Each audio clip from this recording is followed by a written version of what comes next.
Tervetuloa eläinkoulutus Linnea Skubergin luennolle, jonka aiheena on koiran koulutuksen perusteet. Tämän päivän sisällössä käydään läpi koiran perustarpeita, eli minkälainen koira on lemmikkinä, mitä sen arkeen kuuluu ja miten se ylipäätään sen voi. Me katsotaan koiran kouluttamista, kouluttamisen teoriaa ja miten sitä voi tehdä koiraystävällisellä tavalla. Ja sitten viimeisenä käydään läpi vähän yhteistyötä koiran kanssa. Aloitetaan tutustumalla omaan koiraan. Kaikki koirathan on yksilöitä ja jokaisella koiralla on vähän eri mieltymykset. Ja onkin tärkeää miettiä, että mikä sitä omaa koiraa kiinnostaa, mistä se pitää erityisesti, mihin se saisi käyttää aikaansa, jos se saisi itse päättää. Koirille tärkeää on myös rutiinit. Eli koiran elämässä olisi hyvä olla tiettyjä rutiineja, joita seurataan, jotta koiralla olisi mahdollisimman turvallinen olo. Jos koiran elämästä puuttuu rutiineja, niin se voi olla levoton tai käyttäytyä kummallisesti. Ja kun arkeen lisätään tiettyjä rutiineja, niin koira rentoutuu. Joskus liika rutiini voi kuitenkin olla liikaa, eli kohtuus kaikessa. Koirien unen tarve on paljon ihmistä suurempi. Eli koirat tarvitsee unta 14–20 tuntia vuorokaudessa. Ja suurin osa harrastuskoirista saattaa itse asiassa olla unen tarpeessa. Etenkin lapsiperheissä on hyvä varmistaa, että koira saa riittävästi unta. Eli koiralla on oma lepopaikka, missä se saa nukkua rauhassa. Mieluiten useampia lepopaikkoja eri korkeudella tai erilaisia pieniä onkaloita, mitä koira voi valita sitten nukkumapaikakseen.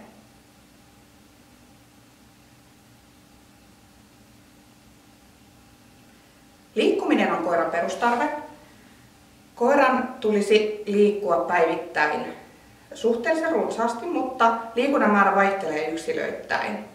Koiran on myös tärkeää päästä tutkimaan ympäristöään.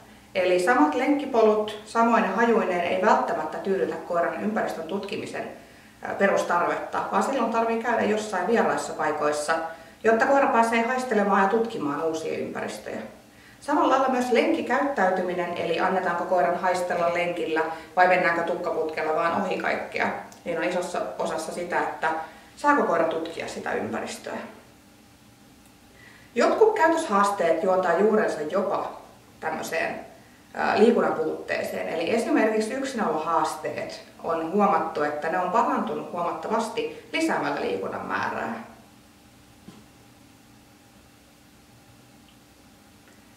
Koiran elämässä olisi hyvä vaalia positiivisia kokemuksia. Eli me ei voida elää täysin missään pumpulissa tai turvallisessa maailmassa, mutta mitä enemmän positiivisia kokemuksia koiralla on siellä omalla kontollaan, niin sen vähemmän se reagoi sitten niihin yksittäisiin negatiivisiin kokemuksiin.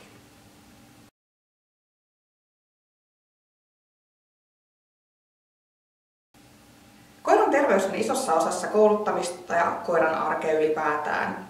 Ja eettisesti ei olisi oikein kouluttaa kipeätä tai sairasta eläintä, vaan se terveys on hoidettava ensin. Joskus voi olla silmämääräisesti vaikea arvioida, että onko se koira terve vai onko sillä jotain mielessä. Ja joskus, jos koira käyttäytyy ongelmallisesti, niin syy voikin löytyä siitä, että sillä on ollut joku kipu, mitä me ei olla huomattu. Eli terveyden tarkastaminen on tosi tärkeää. Ja terveys ja hyvinvointi ei ole sama asia. Eli terve koira ei välttämättä ole hyvinvoiva koira. Hyvään terveydentilaan kuuluu se, että koiralla ei ole kipuja. Koiralla ei ole mitään kutinoita, sen luusto- ja tukielimet on hyvässä kunnossa ja terveitä. Koira pystyy hengittämään normaalisti ja sillä ei myöskään ole mitään suolistollisia ongelmia ja myöskin nämä perustarpeet on tyydytetty.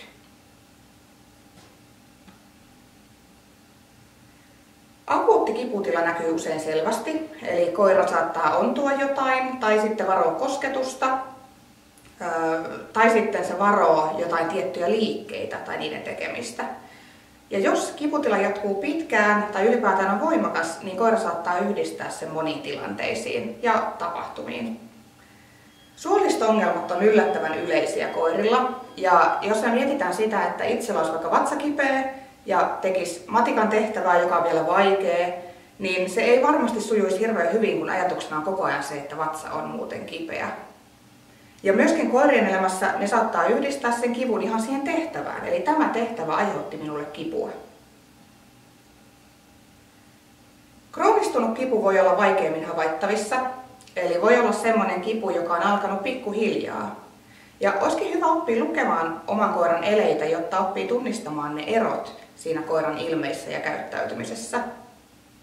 Kipeä koira ei välttämättä ole vetäytyvä tai sellainen, että se vaan pysyttelee jossain lepopaikassa, vaan se saattaa myös olla esimerkiksi ärtynyt, eli aggressiot voi liittyä kiputilaan, tai sitten ne voi olla ihan ylivilkkaita, eli se liikunnan tuottama mielihyvä niin lisää sitä liikunnan määrää, koska koira ajattelee, että liikkumalla minä saan oloni paremmaksi.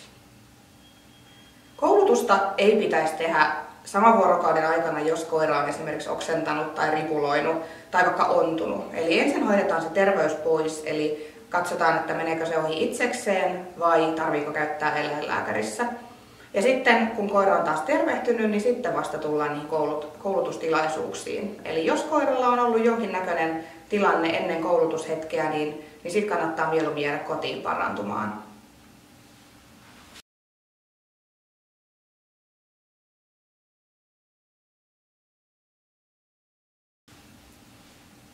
Oman koiran arkea voi tarkastella se tekemällä aikabudjettia, eli kirjaamalla vähän päiväkirjamaisesti ylös, mistä koiran arki koostuu.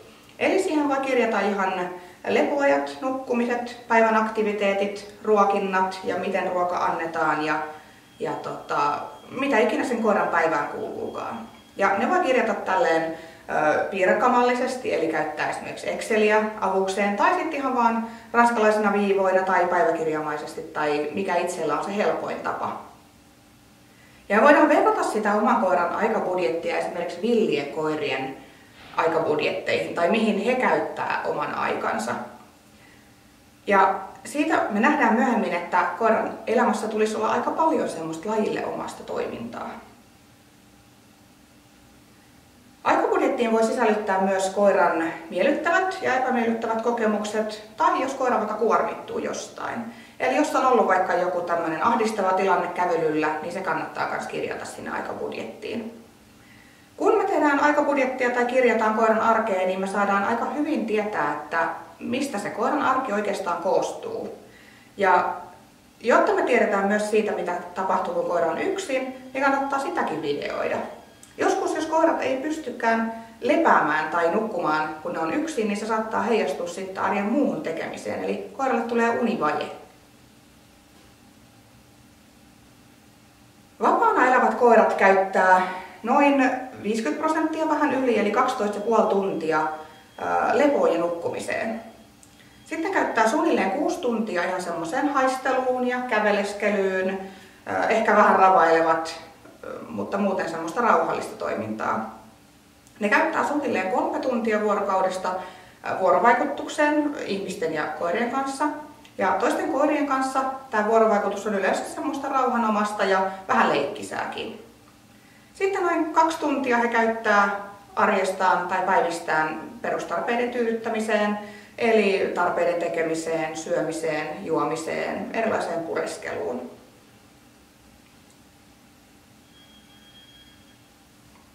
Eli verrattuna koti- ja harrastekoirien elämään, niin villit koirat saattaa tehdä enemmän tämmöisiä rauhallisia toimintoja, kun taas usein me ajatellaan kotikoirien ja harrastuskoirien kanssa, että koiran elämään pitäisi sisällyttää hirveästi kaikkea villiä ja aktivointia ja vilkasta juttua. Niin oikeastaan voisikin olla, että koirat tarvitsisivat rauhallista lajinomasta toimintaa. Ja jos huomaa sen oman koiran arjessa jotain, mikä ei oikein toimi tai mitä olisi hyvä muuttaa, niin voi miettiä tässä aikabudjetissa, että onko tässä vaikka liikaa kiihdyttäviä asioita ja voisiko sinne lisätä sen sijaan jotain rauhallista toimintaa. Ja jos tekee muutoksia koiran arkeen, niin sitäkin kannattaa seurata. Eli katsoo, että kun lisää yhden asian sinne, niin minkälaisia muutoksia tapahtuu esimerkiksi viikossa.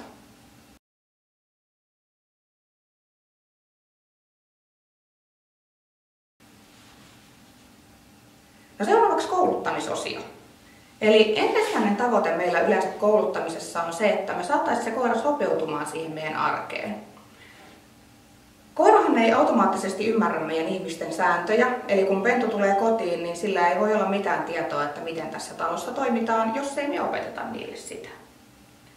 Ja koulutuksen pitäisi aina tapahtua sillä lailla, että se ei heikennä koiran hyvinvointia, vaan päinvastoin lisäisi sitä hyvinvointia. Ja koirathan oppii jatkuvasti, vaikka me ei opetettaisi niille mitään. Eli ne oppii arjessa ihan koko ajan jotain. Koiran kouluttamisessa olisi tärkeää miettiä, että mitä me halutaan, että se koira oppii, mitä halutaan, että se koira ylipäätään tekee. Ja sitten me pitää miettiä, että mitä me voitaisiin tehdä, jotta me saavutettaisiin se, mitä me halutaan. Me keskitytään usein siihen, että mietitään, että me ei haluta, että koira tekee noin. Mutta sen sijaan meidän kannattaisikin ohjata koiraa tekemään oikein tai opettaa sitä tekemään oikein. Eli pelkkä kieltäminen ei riitä, jos se koira ei tiedä, mitä sen oikeasti pitäisi tehdä. Kannattaa siis ehdottomasti miettiä ensin, että mitä me halutaan, miten me halutaan, että se koira käyttäytyy, ja sitten vahvistaa sitä käytöstä. Tässä on kuva risteysmallista, jossa on esitelty tällainen tie risteyksineen, jonka aikana tehdään valintoja siitä, mihin se matka jatkuu. Ja kun me valitaan eettisiä ja humaaneja vaihtoehtoja, niin me päästään turvallisimmin perille. Tässä kuvassa risteykset 1–4 on turvallisia vaihtoehtoja, ja tämän jälkeen on tarkoin harkittava, mitä keinoja me käytetään. Ensimmäinen risteys on hyvinvointitekijöihin vaikuttaminen, ja keltainen auto kuvastaa koiran käytöstä, jota me halutaan muokata. Eli ensimmäisessä risteyksessä pohditaan koiran hyvinvointitekijöitä, ravintoa ja fyysistä terveyttä. Eli onko koiran ravinto siis sille sopivaa ja saako se sitä riittävästi? Epäsopiva ravinto voi aiheuttaa suolistovaivoja, jotka saattaa tehdä koiran levottomaksi tai sitten vetäytyväksi. Fyysinen terveys poissulkee myös kipukäyttäytymisen ja lisäksi siihen liittyy unen määrä, riittävä liikunta ja lepo. Toinen risteys käsittää ympäristön vaikutusta koiran käyttäytymiseen. Ympäristössä voi olla joku ärsyke, joka häiritsee tai innostaa koiraa. Eli jos esimerkiksi koira haukkuu ikkunalla ohikulkevia koiria, niin helppo vaihtoehto voi olla ihan vain sulkea verhot. Lenkillä taas me voidaan muokata olosuhdetta menemällä kauemmas siitä ohitettavasta koirasta, jos meidän omalle koiralle tulee sillä lailla turvallisempi olo. Kolmas risteys, eli kun nämä edelliset tekijät, eli fyysinen terveys, ravinto ja ympäristö on huomioitu, niin on positiivinen vahvistaminen. Ja tämä tarkoittaa sitä, että lisätään jotain miellyttävää, jotta koiran kyseisestä käytöksestä tulisi sille koiralle kannattavaa. Neljännessä risteyksessä käytetään erillisvahvistamista, eli jos tilanteessa esiintyy sekä toivottua että ei-toivottua käyttäytymistä, niin me voidaan sivuuttaa se ei-toivottu käyttäytyminen ja palkita se toivottu käyttäytyminen. Ennen tätä risteystä on kuitenkin hidaste, joten näitäkin keinoja tulisi käyttää vaan harkiten. Viidennen risteyksen kohdalla on hidasteen lisäksi myös väistämisvelvollisuus. Eli on tarkoin pohdittava ennen kuin tämän työkalulaatikon keinoja otetaan käyttöön, koska niillä saattaa olla myös negatiivisia vaikutuksia. Sammuttamisella tarkoitetaan käytöksen huomioimattomuutta, jolloin tätä käytöstä ylläpitävä vahviste poistetaan. Eli sammuttaminen saattaa väliaikaisesti lisätä käytöstä, koska koira usein turhautuu ja yrittää entistä kovemmin. Sammuttaminen ei toimi, jos se vahviste tuleekin jostain muualta kuin siitä ihmisen toiminnasta. Negatiivinen vahvistaminen tarkoittaa sitä, että joku koiran mielestä ikävä asia otetaan tilanteesta pois. Käyttäytyminen lisääntyy, koska koira kokee sen kannattavaksi, kun se saa sen epämiellyttävän asian pois. Eli epämiellyttävän asian poistaminen lisää käyttäytymistä. Tässä on kuitenkin epämiellyttävä tunnetila ja koira voi tuntea helpotusta epämiellyttävän ärsykkeen poistumisesta. Ja negatiivisen vahvisteen avulla kouluttaminen johtaa toistuvaan stressiin. Negatiivinen heikenne tarkoittaa sitä, että palkkion mahdollisuus poistetaan koiran tehdessä jotain ei-toivottua. Jos esimerkiksi koira haukkuu koulutustilanteissa poistetaan palkkio ja tuodaan se esille jälleen sitten, kun koira on hiljainen. Mutta palkkion poistoon liittyy kuitenkin pettymyksen ja turhautumisen tunteita ja sen takia sen käyttöä tulisi harkita.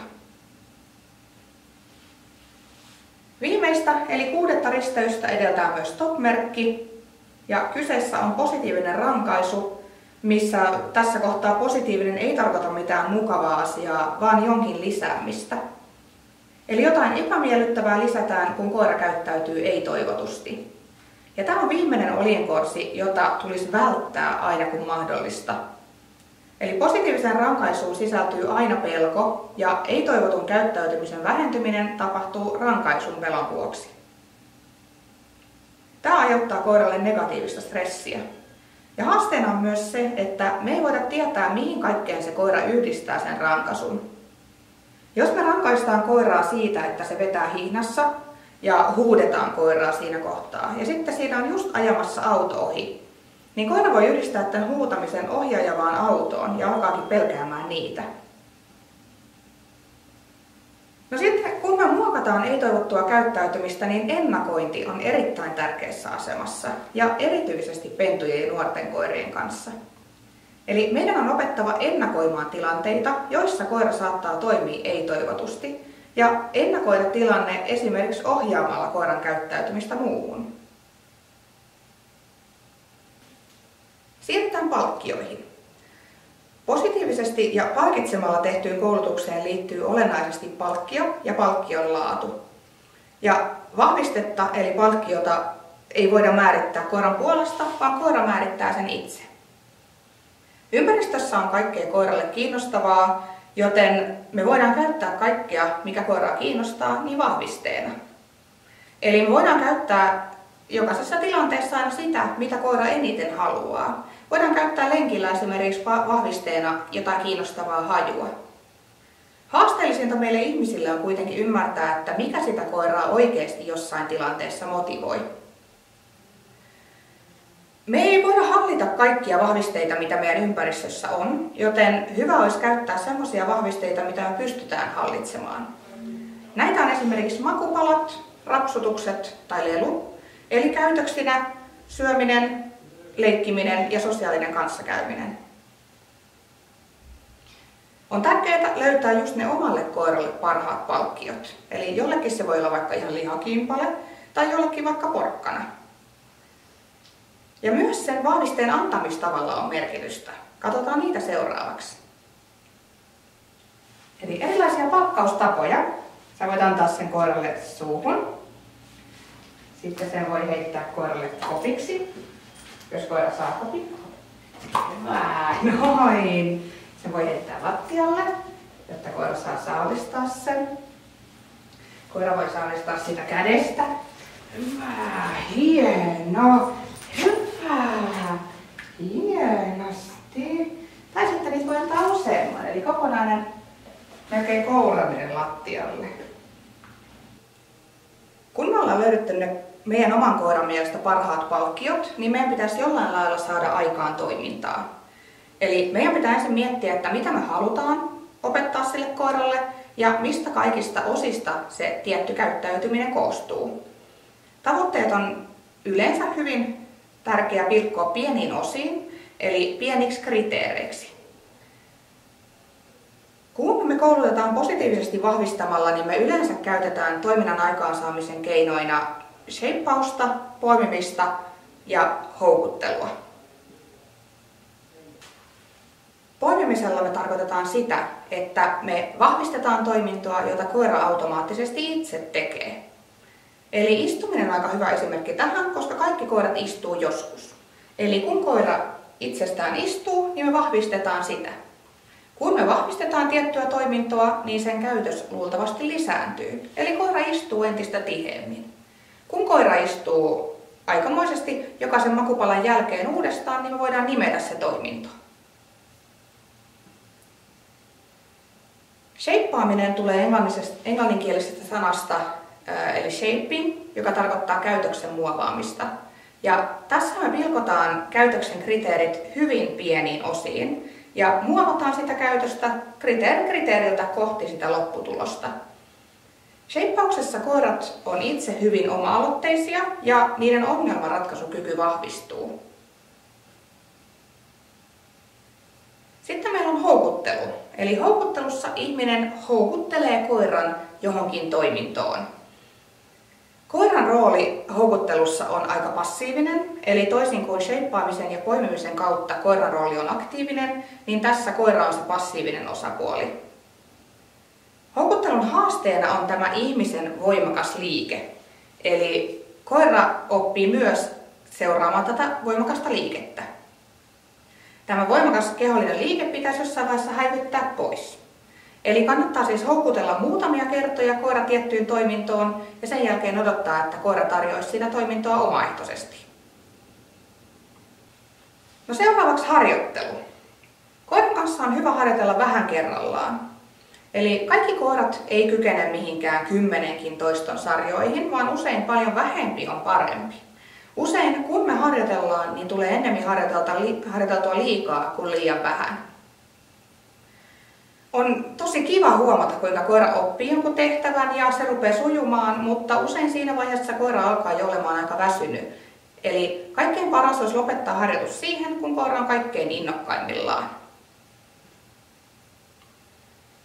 Harjoittelun määrä ja yhden harjoituskerran toistomäärät niin on tosi yksilökohtaisia. Eli toinen jaksaa sen 10 toistoa peräjälkeen ja toinen hyytyy jo 3. toiston jälkeen. Eli on hyvä oppia tuntea se oma koira, että kuinka monta toistoa kannattaa yhden harjoituskerran aikana tehdä. Mä itse tykkään 5 toiston sarjoista, eli otan vaikka 5 makupalaa valmiiksi käteen tai johonkin näkyville tai purkkiin, taskuun. Ja kun nämä 5 makupalaa on käytetty, niin silloin tulee automaattisesti tauko siinä, kun mä otan seuraavat 5 namia, eli täytän mun taskun. Toinen hyvä versio on se, että laittaa kellon soimaan vaikka minuutin päästä. Harjoittelee minuutin ajan ja sitten kun kello soi, niin silloin on tauon paikka. Koiran kanssa olisi hyvä tehdä semmoisia minuutista 10 minuuttia mittaisia harjoituksia melkein päivittäin. Mutta on hyvä muistaa, että koirakin tarvitsee lepopäiviä. Oikea-aikainen palkkaaminen on tärkeässä osassa kouluttamista. Jos tämän palkkion ajoitus on väärässä, niin koira voi oppia sen tehtävän eri tavalla kuin miten me ollaan tarkoitettu. Palkkamerkki on erityisen hyvä apu tähän ajoituksen hallintaan. Eli palkkamerkki on ehdollinen vahviste. Eli joku ärsyke, joka tulee aina ennen sitä palkkiota.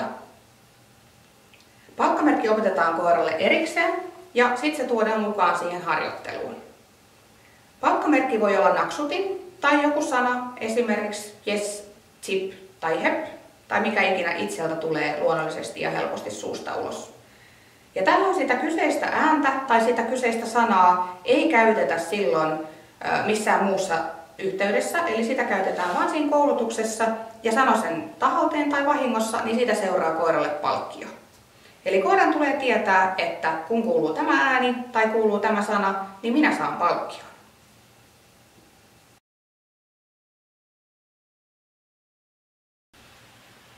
No seuraavaksi yhteistyötä koiran kanssa. Jotta koiran kanssa eläminen sujuisi mahdollisimman hyvin ja kaikilla perheenjäsenillä ja kanssaeläjillä olisi hyvä olla, niin meidän tulisi kaikkien toimia kunnioittavasti toisia kohtaan. Koirat ei tee mitään ilkeyttään, eikä ne kykene häpeän tunteeseen tai mihinkään ilkeilyyn tai kiusaamiseen. On myös turha syyttää koiraa omasta huolimattomuudesta tai harjoituksen vähäisyydestä tai jostain vaikeasta tilanteesta. Ja vuorovaikutus on asia, jota ylläpidetään, kehitetään ja vaalitaan läpi sen koiran elämän. Eli me voidaan haavoittaa sitä vuorovaikutusta toimimalla epäreilusti tai epäluotettavasti koiraa kohtaan. Ja lisäksi me voidaan heikentää sitä luottamusta koiraan esimerkiksi huutamalla, käymällä kiinni tai tarttumalla koiraan kiinni. Me voidaan selättämällä heikentää luottamusta, laittaa koira jäähylle tai toimia muulla tavalla väkivaltaisesti tai uhkailla väkivallalla. Ja jotta tämä vuorovaikutus toimisi, niin molempien osapuolien pitäisi toimia kuuntelevasti ja ymmärtävästi ja mieluiten kaikki sen koiran kanssa elävät. Ihminen vastaa pääosin kaikesta koiraa koskevista päätöksistä ja tekemistä, mutta koiran hyvinvoinnin kannalta olisi hyvä myös, että koira saisi tehdä päätöksiä ja aloituksia. Koira voi esimerkiksi joskus päättää lenkkireitin, eli mennä sen hajujen mukaan, mihin koiralla on kiinnostusta lähteä. Voi myös joskus lähteä mukaan koiran leikkiehdotuksiin. Koirat pyrkii pääsääntöisesti välttämään konflikteja. Ja on aika iso ero siinä, että käyttäytyykö koira tietyllä lailla sen takia, että se on oppinut, että se on kannattavaa, vai sen takia, että se pelkää, mitä seuraa, jos se ei toimi tietyllä lailla. Koirat viestii meille ihmisille useista eri tarpeistaan. Esimerkiksi siitä, että nyt on nälkä, nyt on pissähätä tai haluaisin läsnäoloa tai haluaisin tekemistä. Ja mitä enemmän me ihmisenä opitaan ymmärtämään sitä koiraa ja mitä se viestii, niin sitä monipuolisemmin se koira oppii viestimään. Ja on tärkeää oppia myös tunnistamaan, miten sen oman koiran viestintä voimistuu tai tehostuu, tai mitkä eleet ennakoi aggressiivista käyttäytymistä. Aggression kulku kuvastaa sitä, mitä koiran elekielessä on luettavaa, jos on epämukava tai ahdistava tilanne. Todennäköisesti koira ei ilmennä näitä kaikkia, vaan se saattaa edetä harpaten tietyissä tilanteissa. Ja koira on myös saattanut oppia, että lievempiä eleitä ei kuunnella tai niitä ei sallita. Ja silloin tämä käyttäytyminen voi muuttua tosi nopeasti aggressiiviseksi. Koirahan pääsääntöisesti pyrkii välttämään konflikteja ja tätä kulkua voisi tulkita siten, että mitä korkeampi numero on, niin sitä voimakkaampi tunnetila koiralla siinä tilanteessa on. Eli ensimmäisenä on haukotteleminen, silmien räpyttely ja lipominen, joka tarkoittaa sitä, että koira on huolestunut ja elehtii rauhaa edistävästi. Sitten pään ja katseen kääntäminen poispäin tarkoittaa, että koiralla on vähän epämukava olla ja se yrittää saada tilanteen loppumaan. Poispäin kääntyminen, paikallaan istuminen ja tassujen nostelu, niin koiralla on jo epämukava olla ja se elehtii tarvitsevansa tilaa. Poispäin kävelemisellä koira pyrkii pois siitä epämukavasta tilanteesta, jotta se välttyisi konfliktilta. Jos koiralla on korvat takana, se ryömii, silmävalkuaiset ehkä näkyy, niin koiralla on jo voimakkaasti epämukava olo ja se yrittää päästä pois siitä tilanteesta. Jos koiralla on häntä koipien välissä tai se seisoo kyyryssä, niin koira pelkää jo voimakkaasti ja yrittää tehdä itsestään pienen ja huomaamattoman näköisen. Jos koira jähmettyy makuasentoon, niin se yrittää välttää konfliktia ja elehtii olevansa vaaraton. Jähmettyminen, tuijottaminen, häntä on jäykkä tai pystyssä, niin silloin koira kokee jo, että se ei pääse pois tilanteesta ja se valmistautuu konfliktiin. Murisemisella koira yrittää saada uhkaavan kohteen kauemmaksi, jotta se saisi itselleen enemmän tilaa. Napsiminen tai valehyökkäys, tällä koira varoittaa, että se on tosissaan, mutta se pyrkii edelleen välttämään suoraa konfliktia. Ja viimeisenä voimakkaampana tilana koira puree, eli koira puolustaa omaa tilansa ja se yrittää saada uhkaavan kohteen etäämmälle. Ja viimeisenä vielä vuorovaikutus kurssitilanteessa. Eli kurssitilanne, kun tullaan koulutustilaan tai kentälle tai metsään, niin voi olla molemmille vähän jännittävä aluksi. Ja vuorovaikutus on tärkeässä osassa sitä, miten se harjoitus lopulta sujuu. Koirat on yksilöitä siinä, kuinka paljon ne haluaa tulla kosketetuiksi, ja on tärkeää oppia ymmärtämään, milloin se koira haluaa tulla kosketetuksi. Jos koiralla on vähän epämukava olla tai se on jännittynyt, niin se ei välttämättä halua tulla kosketetuksi. Ja on hyvä oppia lukemaan koiran keinot, millä se kertoo, että nyt ei. Ja jos me toistuvasti kosketetaan koiraa väkisin, niin me aiheutetaan sille koiralle ahdistusta ja voidaan heikentää suhdetta meidän välillä. Eli kun ollaan eri tilanteissa, niin tarkastellaan sen oman koiran eleitä eri tilanteissa ja eri kosketusten aikana. Eli jos koira pyrkii tilanteesta pois, niin silloin se reaktio oli jo aika voimakas. Eli koira ei halua tulla kosketetuksi siinä tilanteessa. Kaikki koirat ei edes pidä taputtamisesta, nipistämisestä tai kovasta paineesta kosketuksessa. Ja myös halaaminen on koirille joskus epämiellyttävää.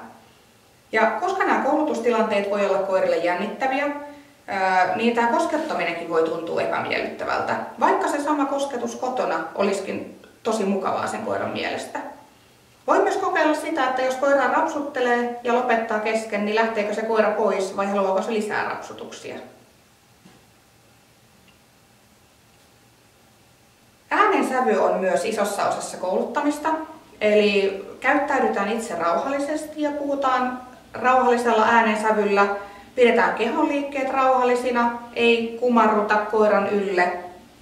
Jos me halutaan, että koira tulee meitä lähemmäs, niin houkutellaan se makupalalla lähemmäs ja palkitaan siitä lähellä olemisesta, eikä kiskota hihnasta, jotta me saataisiin se koira lähemmäs. Kurssikoulutuksessa myös oman vuoron odottaminen on isossa osassa vuorovaikutusta ja yhteistyötä. Ja rauhassa odottaminen on oikeastaan aliarvostettua, eli sitäkin pitää harjoitella. Aluksi oman taukojen aikana kannattaa keskittyä siihen rauhassa olemiseen ja yhdessä odottamiseen, ja sitten kun se alkaa sujua, niin sitten kannattaa keskittyä katsomaan myös muiden koirien harjoituksia, jotta niistäkin voi oppia.